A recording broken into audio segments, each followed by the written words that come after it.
Boa noite, queridos irmãos. A graça e a paz do Senhor Jesus seja com a sua vida. Salmo 74. Abra sua Bíblia comigo no Salmo 74.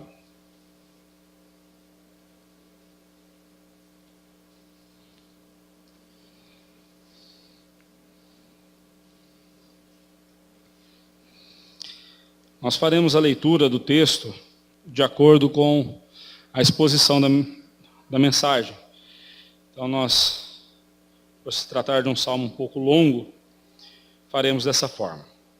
Antes vamos orar ao Senhor mais uma vez. Quão magnífico em toda a terra, ó Deus, é o teu nome. Quão maravilhoso é o teu amor em nos salvar e nos constituir tua família por meio da aliança que o Senhor quis estabelecer conosco.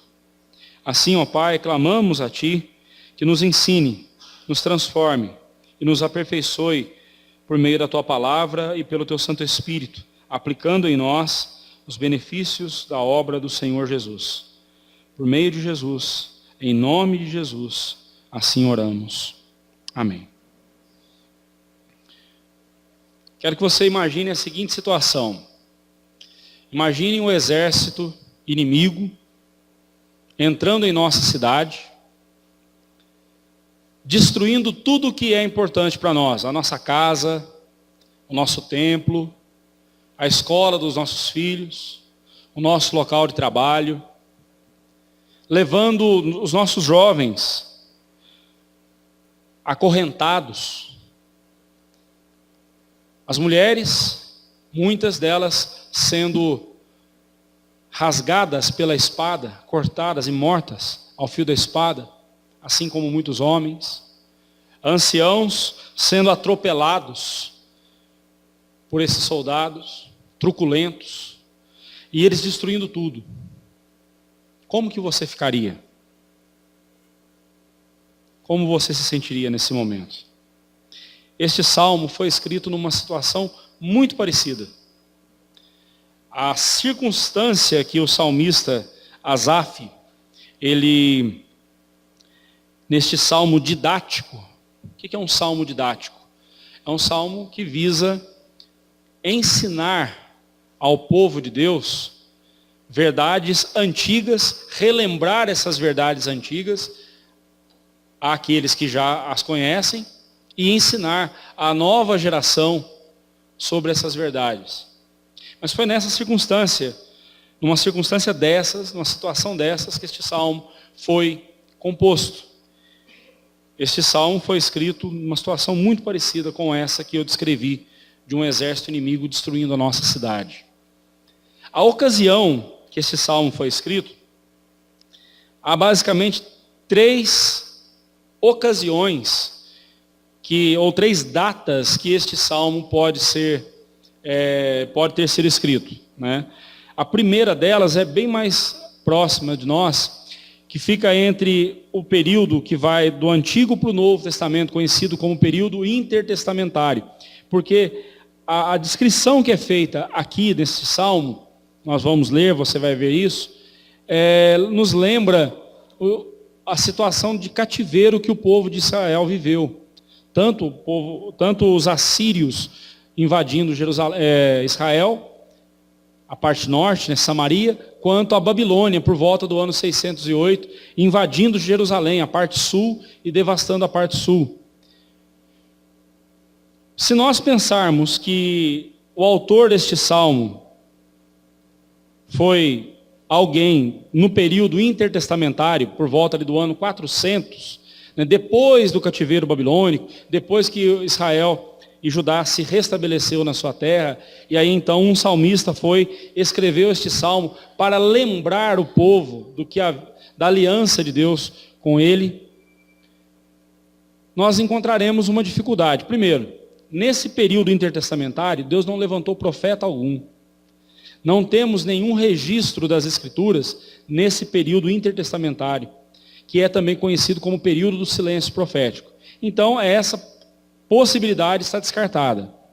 Não foi no período pós-exílico, o exílio na Babilônia que esse salmo foi escrito. Então vamos recuar a data um pouco mais. Há duas possibilidades. O Asaf, né, o nome desse rapaz, Asaf, pode ter sido um descendente do músico Asaf, do músico que era o líder do louvor lá nos dias de Davi.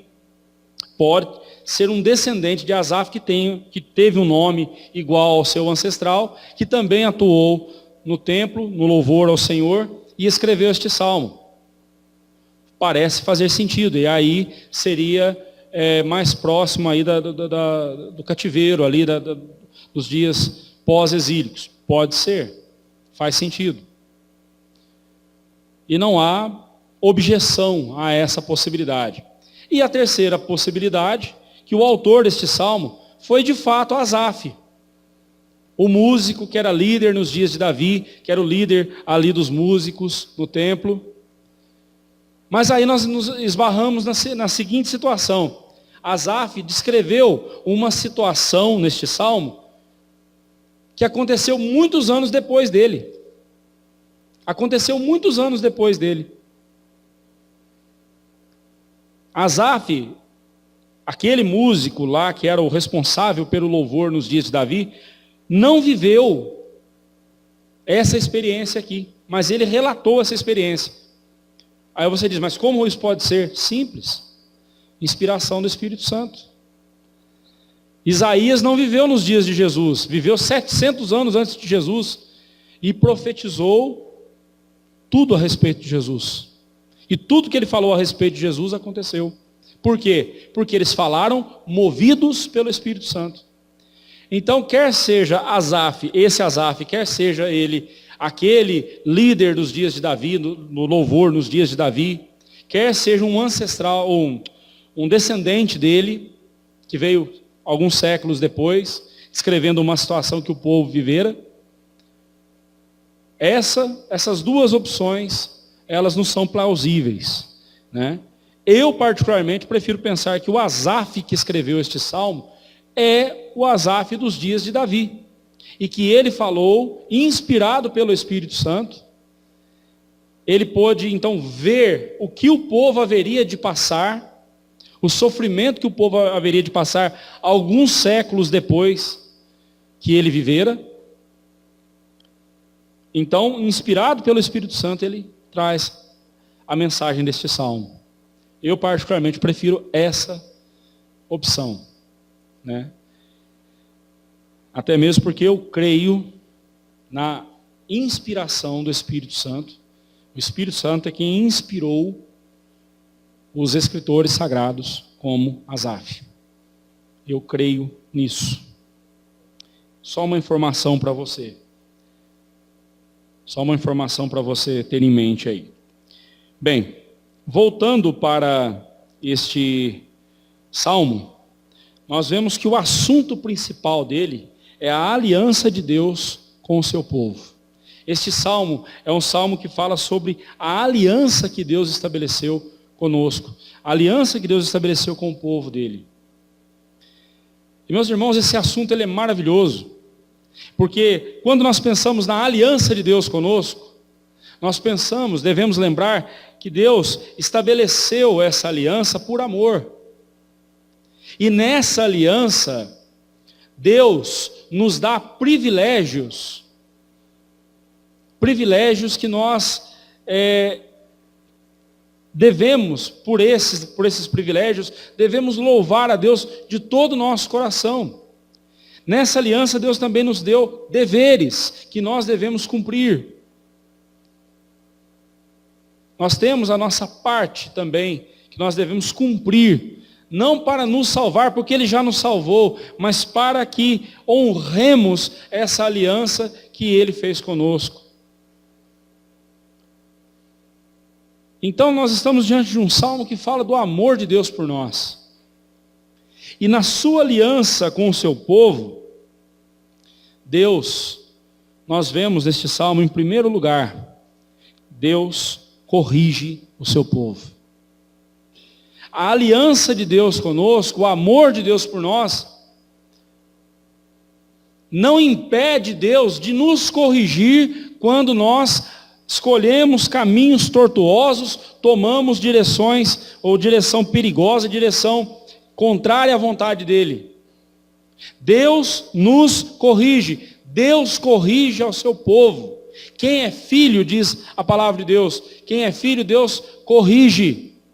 Quem não é filho, Deus simplesmente entrega a si mesmo para que viva do jeito que o pecado dele o envolva. Deus corrige ao filho a quem ama. E a Bíblia vai mais além, a Bíblia diz que Deus até mesmo nos açoita. Deus muitas vezes traz sobre nós sofrimento em decorrência do nosso pecado.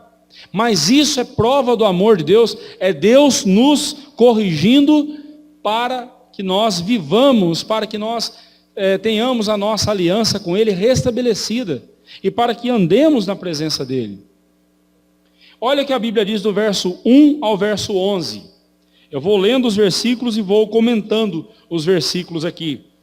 No verso 1 ao verso 11 nós vemos que Deus corrige o seu povo. Quando o seu povo anda por caminhos tortuosos, como aconteceu com Israel, Israel deu as costas para Deus, Israel foi atrás de falsos deuses, caiu no pecado de idolatria, o que pode ser chamado de adultério espiritual, porque se nós temos uma aliança com Deus, se nós temos um relacionamento de casamento com Deus, quando nós trocamos Deus por ídolos, por deuses falsos, isso é um adultério espiritual. Por isso que na Bíblia o adultério a idolatria é chamada de adultério espiritual. Estamos trocando Deus por falsos deuses. Por isso que a idolatria é algo ofensivo a Deus, porque nós estamos trocando o Deus vivo por deuses falsos, deuses que não passam de objetos. Vamos em frente. Esses 11 primeiros versos descrevem a situação catastrófica em que se encontrava o povo de Deus, o povo de Israel. Por causa do pecado do povo, porque o povo havia dado as costas para Deus, havia abandonado o Senhor, Deus pesou a mão sobre eles. O salmista encontrava-se numa angústia terrível, por ver a cidade de Jerusalém totalmente devastada, totalmente destruída, o templo do Senhor totalmente destruído. Por ver os seus filhos sendo acorrentados e levados para a Babilônia, levados para a escravidão, por verem os seus anciãos sendo mortos, por verem as suas mulheres grávidas sendo abertas pela espada, assassinadas cruelmente, destruição total. Então, quando o salmista contempla essa devastação toda, porque o povo havia abandonado a Deus, e Deus permitira que o inimigo viesse sobre Israel e pesasse a mão sobre Israel, então o salmista começa a dizer, no verso 1 e verso 2, ele nos mostra a confusão que abatera a alma de Asaf. Asaf estava atordoado, ele diz assim, por que nos rejeitas, ó Deus, para sempre? Por que se acende a tua ira contra as ovelhas do teu pasto? Lembra-te da tua congregação, que adquiriste desde a antiguidade, que remiste para ser a tribo da tua herança. Lembra-te do monte Sião, no qual tens habitado. O salmista então ele olha e diz, Senhor, eu não consigo entender como que o Senhor pode ser o nosso Deus, se o Senhor permite que soframos tudo isso. Lembra-te de nós, olha para nós, venha em nosso socorro. No verso 3, ele diz, dirige os teus passos para as perpétuas ruínas, tudo quanto de mal tem feito o inimigo no santuário. Ele clama a Deus, Senhor, olha o que o inimigo está fazendo contra nós, refreia o inimigo, socorra-nos. Justamente esses inimigos que ele diz no verso 4, os teus adversários bramam no lugar das assembleias, alteiam seus próprios símbolos. Onde o povo de Deus se reunia para louvar a Deus, aquele lugar onde era a Assembleia de Deus se reunia para louvar ao Senhor, a Assembleia do povo se ajuntava para louvar ao Senhor, ou seja, no templo do Senhor. Agora os inimigos estavam levantando seus símbolos de idolatria lá dentro, estavam profanando o templo do Senhor com imagens, com ídolos falsos, falsos deuses, estavam profanando a casa do Senhor. E o salmista pede: Senhor, olha o que eles estão fazendo, Senhor.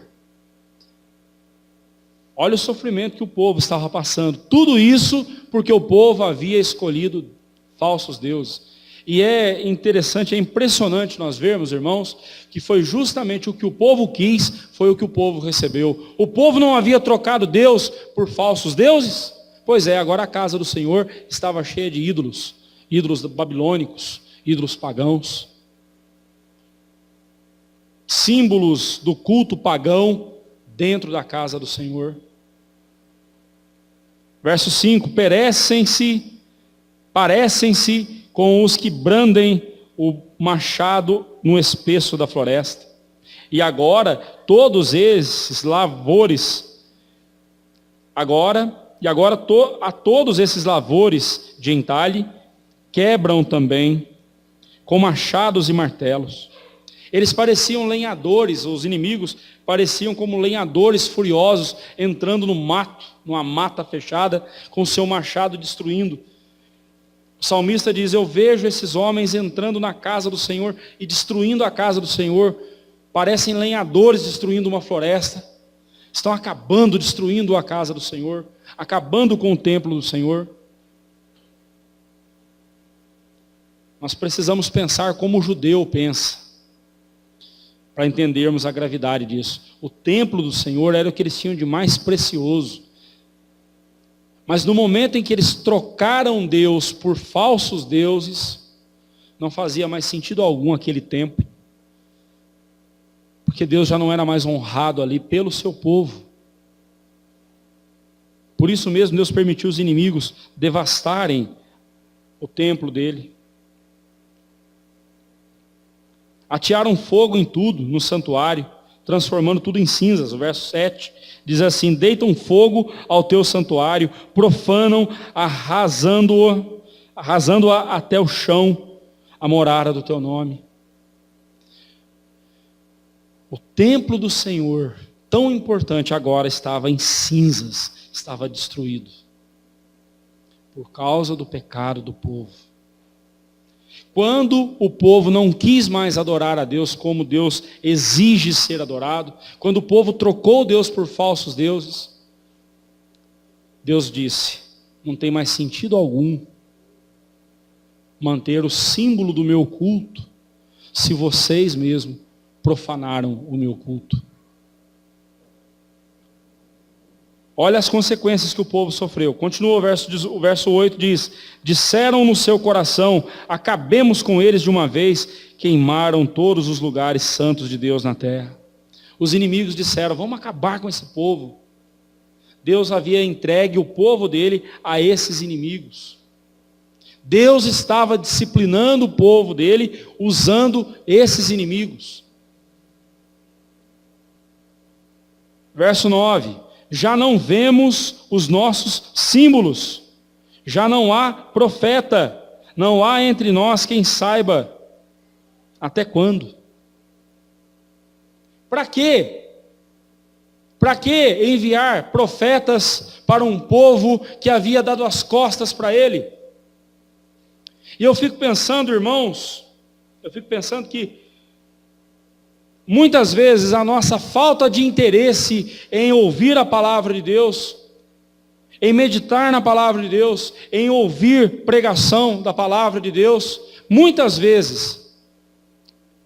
dessas vezes, é um sinal, é Deus nos punindo. É Deus nos punindo. O culto a Deus ali em Jerusalém havia sido totalmente profanado pelo povo da aliança, quando o povo trocou Deus por falsos deuses.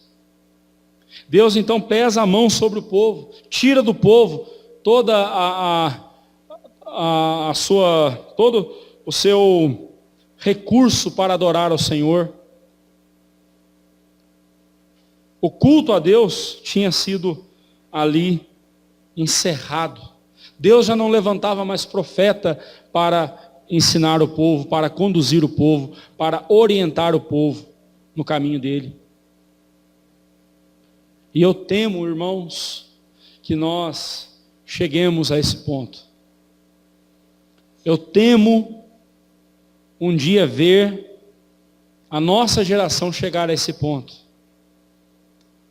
Quando vemos hoje em dia igrejas trocando a palavra de Deus por entretenimento.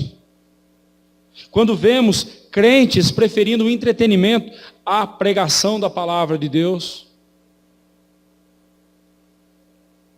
Esses dias eu conversava com uma pessoa que me perguntou: quanto tempo demora o culto lá na sua igreja? Eu quase que eu respondi conforme as horas do relógio. Mas aí eu disse assim: dura o tempo necessário para fazer você entender que não existe coisa mais importante no mundo do que adorar a Deus. Aí ele falou assim: mas e se eu não aprender isso? Então você não é crente. Então você não é crente.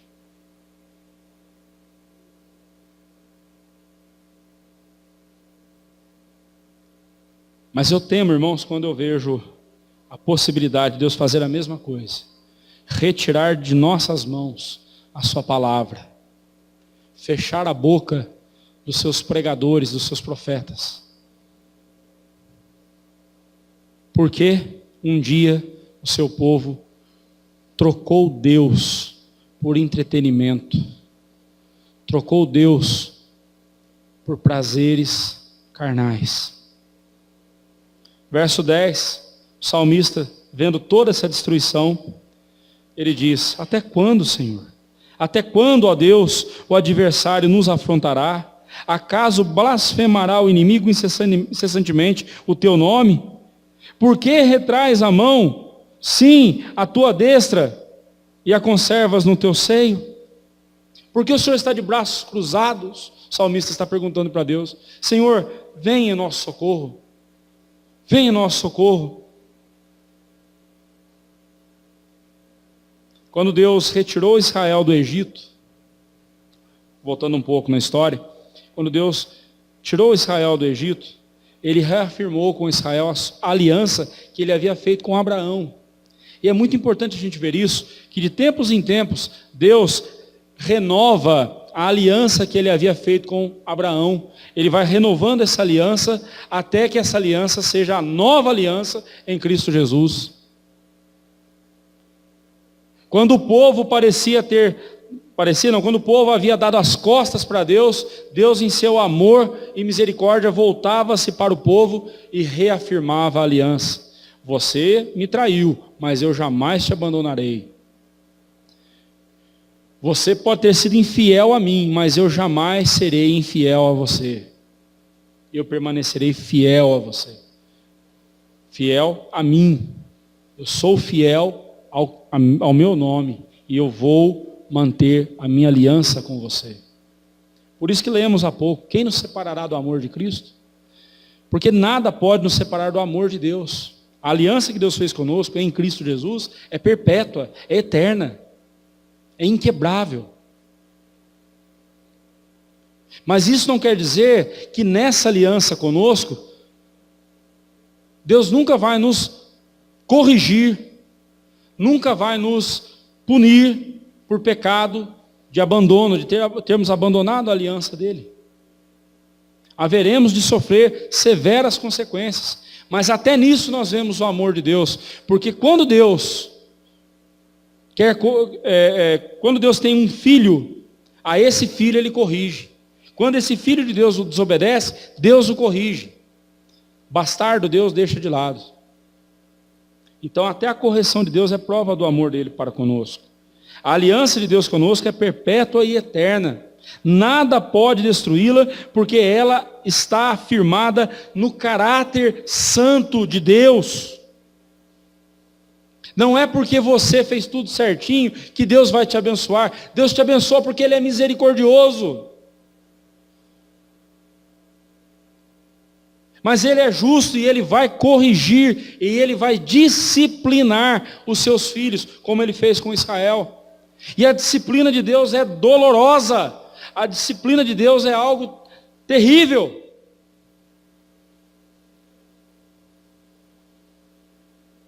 Quando a gente lê aquele texto que diz, horrível coisa é cair nas mãos de um Deus justo, a gente só pensa no inferno, né? Pessoas sofrendo e indo para o inferno. Mas ali também é um texto que fala do crente, do servo de Deus. Porque é terrível coisa quando a mão de Deus pesa sobre nós. Porém, a esperança que nós temos é que a mão de Deus pesando sobre nós não é para punir-nos, para nos destruir, para mandar-nos para o inferno. Pelo contrário, é para nos purificar das nossas injustiças, para fazer-nos mais próximos a Ele, mais apegados a Ele. É prova do amor dele para conosco. Deus corrigiu a Israel, não sem antes enviar-lhes os seus profetas para alertar. Quando nós lemos a história de Israel, todos os profetas que vieram antes do cativeiro, avisaram o povo, abandonem o pecado, voltem-se para Deus, arrependam-se. E o povo não deu ouvidos. Aconteceu o cativeiro assírio no ano 722. A Síria, o norte da Mesopotâmia, a Síria invade Samaria, o norte de Israel, e devasta Israel. Mais ou menos uns 120 anos depois, foi a vez do sul, Judá.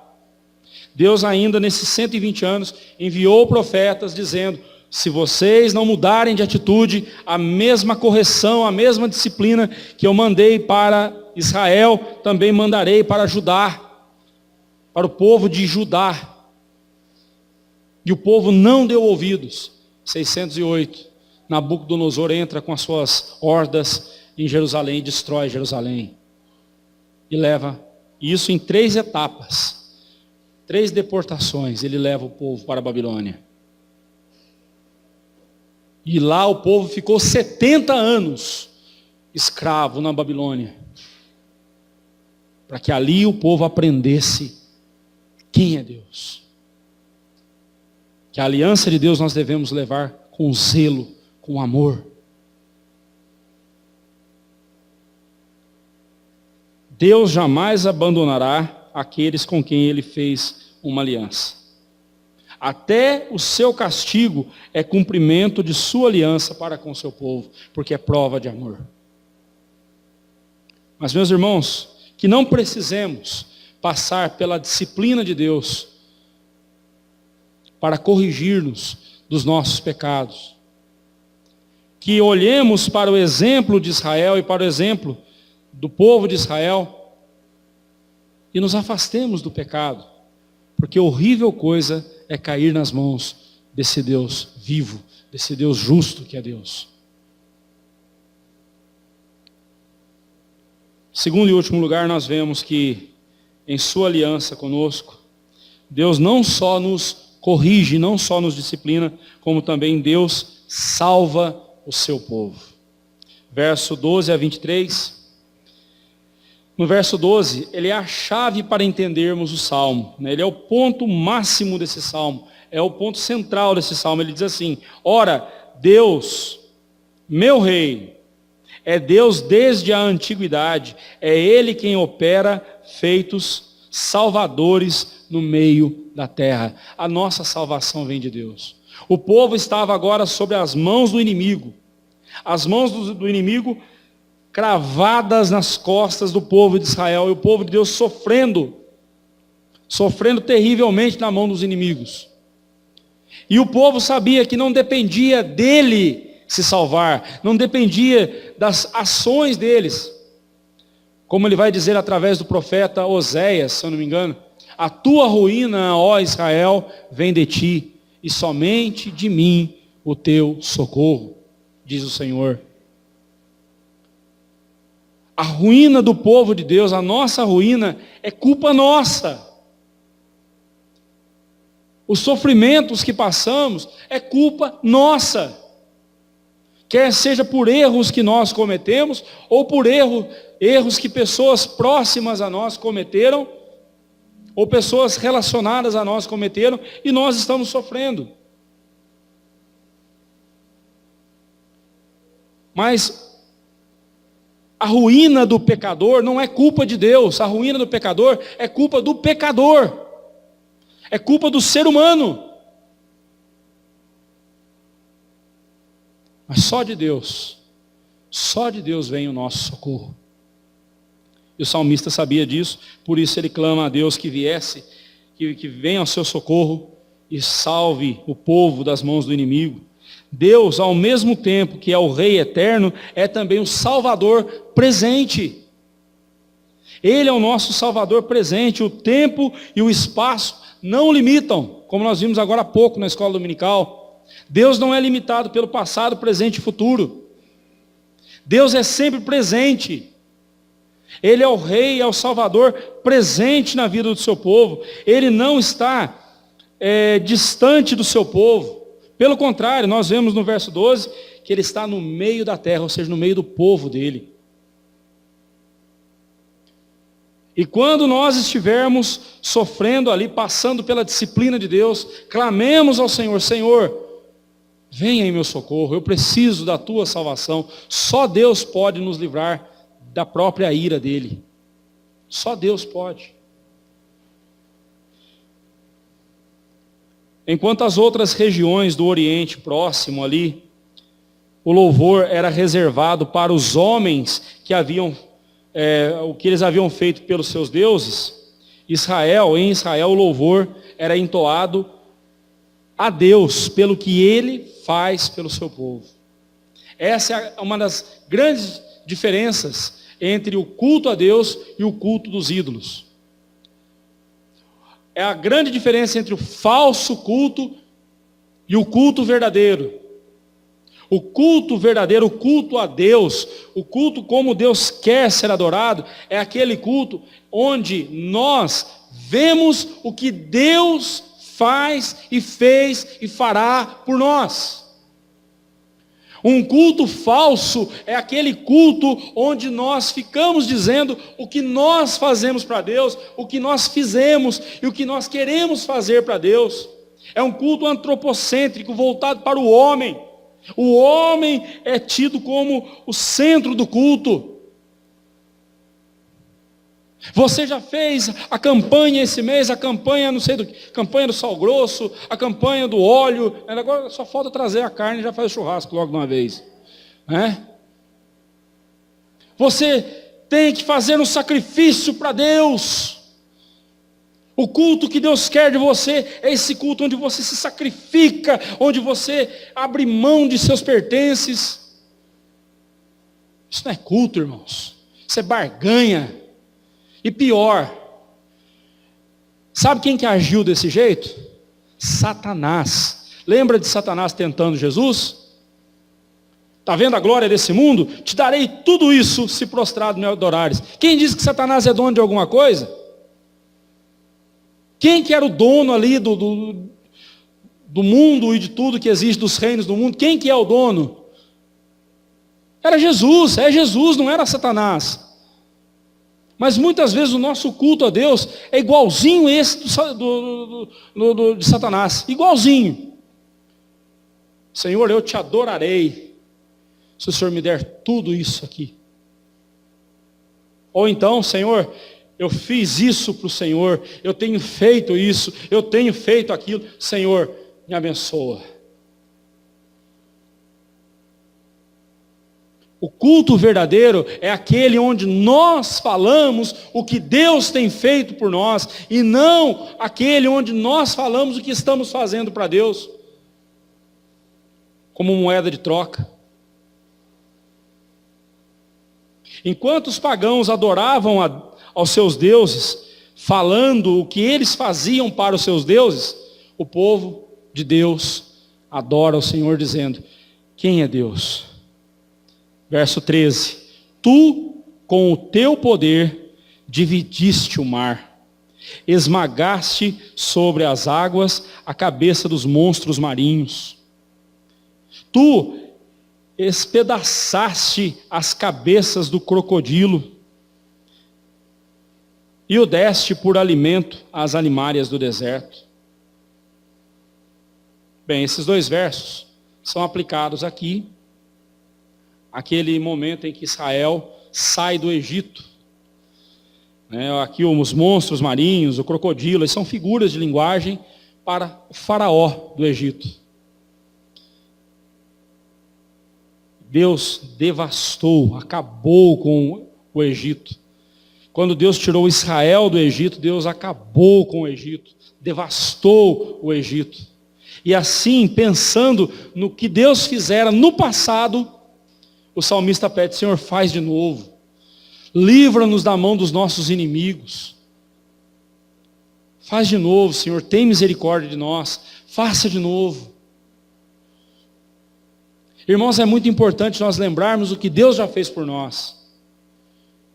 Em todo momento da nossa vida, é importante nós lembrarmos o que Deus já fez por nós. Se estivermos passando por um momento difícil em nossa vida, um momento de tribulação, um momento em que nós estamos sob a disciplina de Deus, aliás, é um exercício muito importante a gente fazer, é distinguir se o que estamos passando é uma tribulação ou se é uma consequência de erros que cometemos. Como eu disse há pouco, a nossa ruína é culpa nossa. Deus não erra conosco. Mas o que nós plantamos, nós colhemos. O que plantamos, nós colhemos. Mas quando estivermos colhendo os frutos amargos do nosso pecado, sob a disciplina de Deus, Deus está ali nos disciplinando, é hora de lembrarmos também o que Deus já fez por nós. Se eu estou recebendo do meu Pai agora a disciplina, eu devo lembrar que eu sou filho dele. E para que eu me tornasse filho dele, ele enviou Jesus Cristo para morrer na cruz. O pecado é coisa tão séria que a única solução foi Deus enviar o seu Filho Santo Jesus Cristo para morrer na cruz por nós. Por isso que não podemos tratar o pecado com leviandade.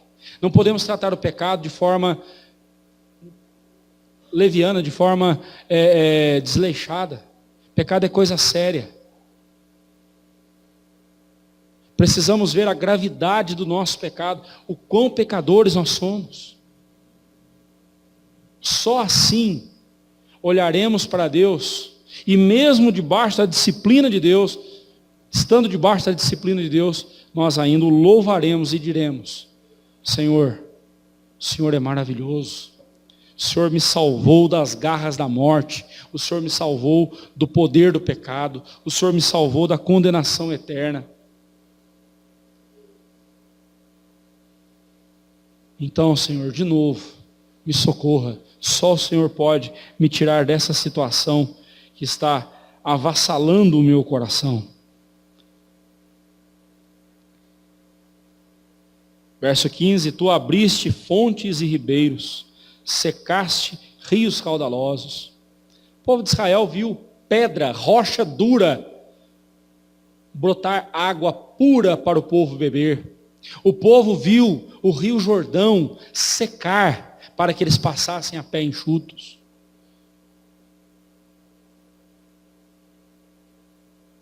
Deus é aquele que pode reverter a ordem natural das coisas. O nome disso é milagre. O nome disso é milagre. Milagre é isso, é Deus agindo, revertendo a ordem natural das coisas. É natural que um rio tenha água, aqui o rio secou. É natural que a rocha seja seca, a rocha deu água. Por quê? Porque Deus é quem faz isso.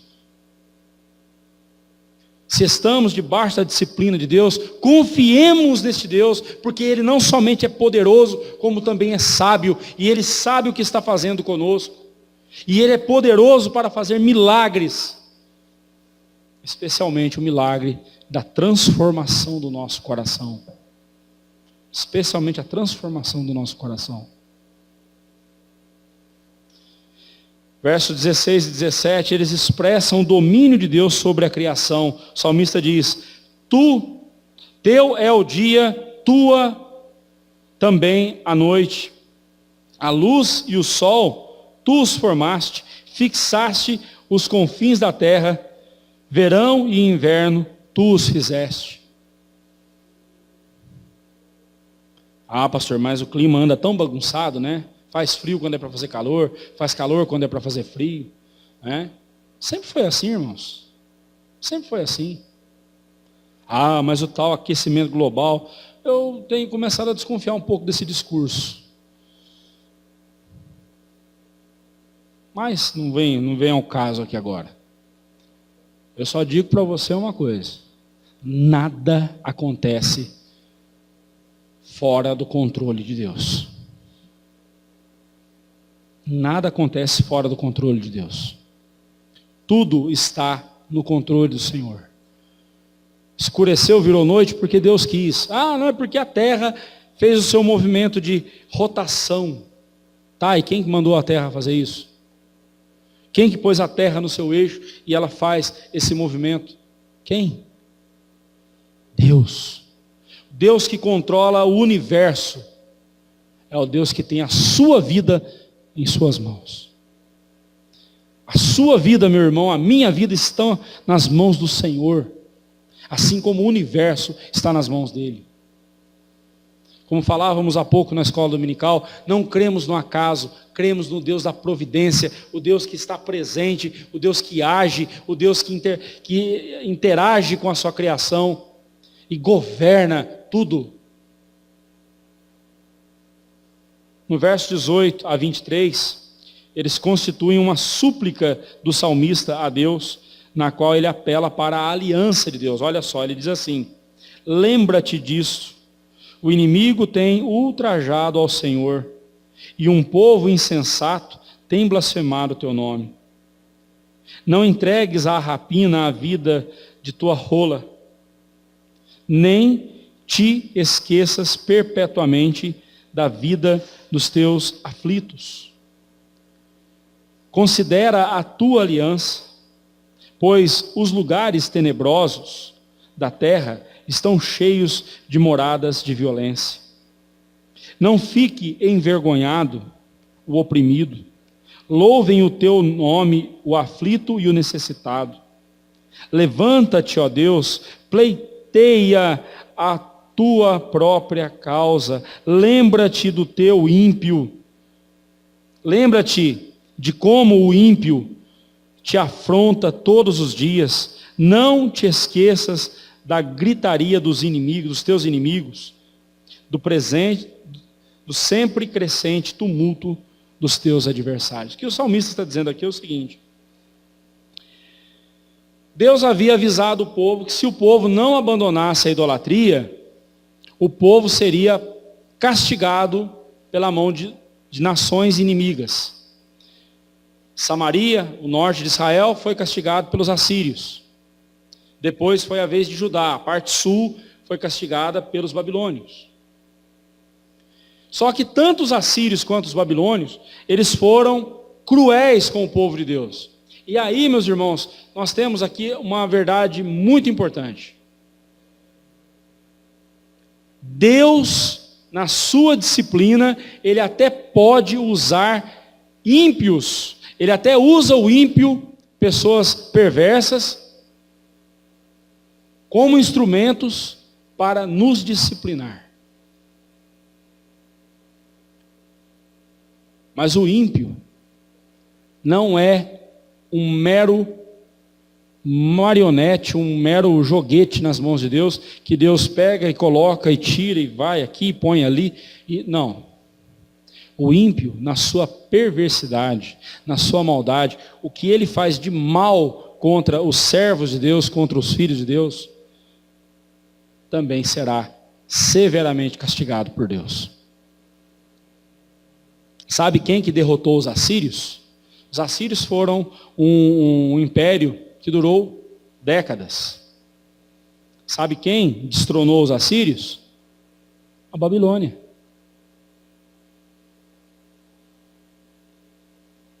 A poderosa Assíria foi destruída pela Babilônia. Babilônia aguentou mais uns 150 anos, não mais que isso. Na sequência vieram, então, os medos e persas. Os medos e persas ficaram aí no domínio das nações por mais algumas décadas. Na sequência vieram, então, os macedônios, o Império Greco-Macedônio. Depois do Império Greco-Macedônio veio o Império Romano. O Império Romano durou bastante, durou quase 1000 anos. Mas o que é o Império Romano hoje? Impérios vêm, impérios vão. Inimigos que se levantam contra o povo de Deus serão severamente subjugados por Deus. E é isso que o salmista está pedindo. Por quê? Porque quando o inimigo ataca o povo de Deus, quando o inimigo faz mal para o povo de Deus, esse inimigo está zombando de Deus. É do próprio Deus que eles estão zombando. Olha, o salmista é quem está dizendo isso. Verso 18 ele fala: lembra-te disso, o inimigo tem ultrajado ao Senhor. Um povo insensato tem blasfemado o teu nome. Eles entraram aqui no templo do Senhor, devastaram o templo do Senhor, entulharam o templo do Senhor com um monte de lixo idólatra. Estão zombando do Senhor. Israel estava sofrendo. Os judeus estavam sofrendo tudo aquilo. Mas os inimigos estavam também zombando de Deus. E Deus não permite que zombem do nome dele.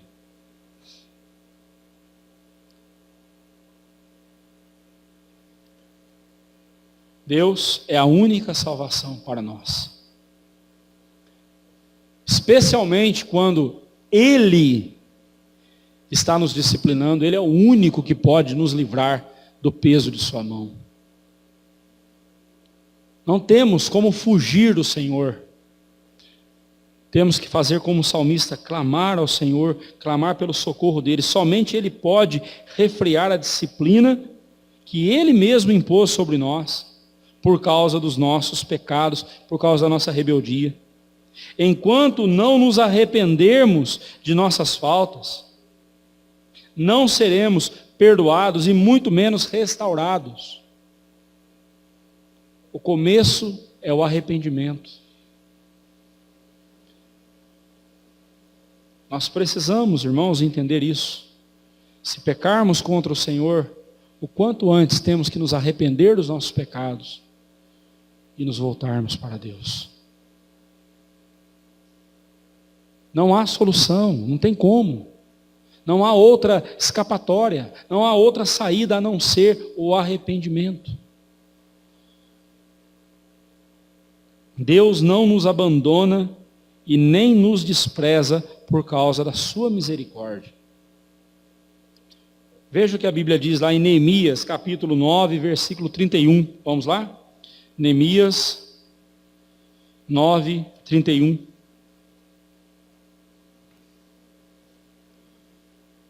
Mas pela tua grande misericórdia, não acabaste com eles, nem os desamparaste, porque tu és Deus clemente e misericordioso. Deus é Deus clemente e misericordioso. Confiemos nele, arrependamo-nos dos nossos pecados e voltemo-nos para o Senhor. A nação havia sido devastada, a cidade de Jerusalém estava arruinada, o templo do Senhor fora destruído e incendiado. Porém, tudo o que havia de mais essencial não fora tocado pelos inimigos. Ou seja, o Deus de Israel ainda era o Deus de Israel. Não porque Israel permanecera fiel ao Senhor, pelo contrário, Israel estava sofrendo por causa da sua infidelidade. Mas porque Deus é fiel. Porque Deus não abandona os filhos dele. Deus não abandona aqueles com quem ele fez uma aliança. O que não quer dizer que ele passa a mão na cabeça da pessoa e faz vistas grossas ao pecado. Pelo contrário, ele corrige, ele disciplina. Não precisamos nos desesperar, pois Deus está trabalhando em nosso mundo hoje. As coisas podem estar as ruínas ao nosso redor. Deus continua sendo Deus. E nada vai mudar isso. Ele fez uma aliança conosco, uma aliança que não será quebrada jamais. As circunstâncias podem roubar a nossa tranquilidade, podem abalar-nos terrivelmente. Podemos ter perdas enormes, irreparáveis, porém, nada poderá nos separar de Deus e tirar-nos de sua aliança. Porque Ele próprio é quem sustenta essa aliança. Jamais perderemos a Deus, porque Ele próprio é quem nos mantém em suas mãos poderosas. Como nós podemos ver em João capítulo 10, versos 28 e 29, Romanos 8, 35, como nós lemos há pouco, quem nos separará do amor de Cristo? 2 Timóteo 2, 11 a 13. Ainda que nós venhamos a ser infiéis a Deus, Deus permanece fiel, porque não pode negar-se a si mesmo. Nada muda o fato. Nada muda a aliança de Deus conosco. Mas isso não quer dizer que Ele não nos disciplina. Ele vai nos disciplinar quando nos afastarmos dEle. E somente Ele poderá salvar-nos quando a sua mão estiver pesando sobre nós. Somente Ele pode salvar-nos. Ele é a nossa salvação. Que Deus nos abençoe. E que vivamos nessa perspectiva, de sabermos que estamos na aliança que Deus fez conosco. Uma aliança que não pode ser desfeita, porque foi feita nos laços do sangue de Jesus, na cruz do Calvário. Amém.